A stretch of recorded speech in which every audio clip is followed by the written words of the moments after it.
Бюджеттин киреше бөлүгүн көбөйтүү менен учурдагы этапта бир катар бюджет чөйрөсүндөгү кызматкерлердин эмгек акыларын, жөлөк пулдарын жана пенсиялардын өлчөмүн жогорулатууга мүмкүн болду. Алсак, ушул жылы саламаттык сактоо системасынын кызматкерлеринин эмгек акысы категориясына жараша 50%га чейин, маданият, искусство жана маалымат мекемелеринин кызматкерлеринин эмгек акысы 50%га чейин жогорулатылды. Коргоо министрлигинин, Ички иштер министрлигинин, ички аскерлеринин жана чек ара кызматынын кызматкерлеринин эмгек акылары орточо алганда 40%га көбөйдү.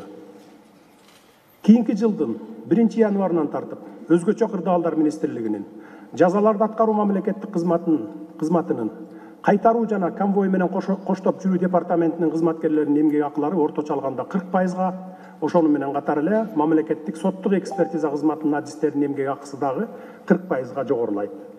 Жана мугалимдердикин да жогорулатабыз деген планыбыз бар. Мындай иш-аракеттер муну менен эле токтоп калбайт. Бюджет чөйрөсүндөгү башка кызматкерлердин да эмгек акыларын жогорулатуу иштери бюджеттин мүмкүнчүлүктөрүнө жараша улантылат.